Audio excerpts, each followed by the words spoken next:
It's a small-town mystery so gruesome it gripped the entire state. A dedicated pastor's mutilated body found in the sanctuary of her church. And 9 investigates why. 9 years later, the case remains unsolved.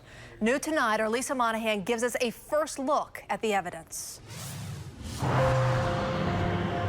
She was here to minister to the people. The Christ Holy Sanctified Church seemed like the perfect place for Carol Daniels to minister to lost souls. There were no regular services, still Reverend Daniels would make the 60-mile drive from Oklahoma City every Sunday, eager to serve and hopefully save. But on August 23, 2009, retired Bishop Silky Wilson Jr. knew something wasn't right. We couldn't get no attention. Nobody would come to the door. An officer arrived, looked in through the open side door, and immediately called for backup.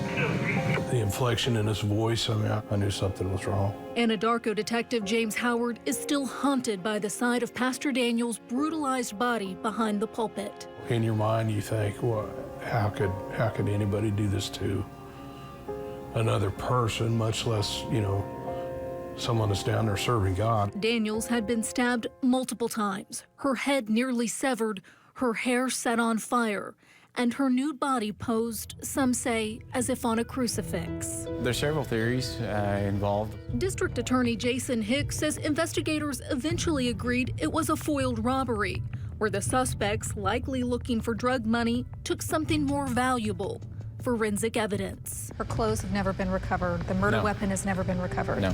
Investigators say only this never-before-aired surveillance video seems to provide evidence of something suspicious: a blurry figure wearing all white and plenty of potential witnesses. You would hear the scuttlebutt around town that we know who did this, and we know it was these two people. The two in question were violent drug dealers. People were simply too afraid to come forward.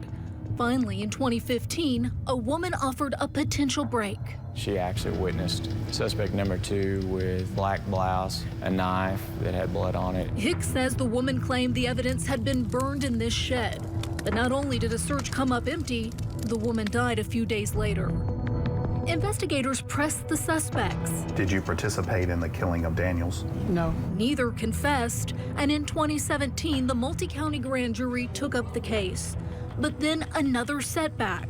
The main suspect, Denise Darnell Cooper, died of cancer before grand jurors could hear her testimony. I knew what it meant. We would not have an indictment, and it meant most likely we were going to have to find another avenue if we wanted to prosecute suspect number 2. Other possible witnesses were called, including then-prisoner Kevin Mahan, but he also offered nothing of value, leaving Hicks and all those who loved Carol Daniels still searching for justice. Do you think this case will be solved?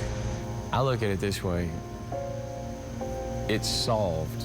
My question is, are we ever going to be able to bring it to justice? And I'm not going to stop trying until I get it there. On the scene on the story, Lisa Monahan, News 9. Interesting to hear from the district attorney there. And you can read about the investigation and rewatch Lisa's report to see that evidence one more time on the News 9.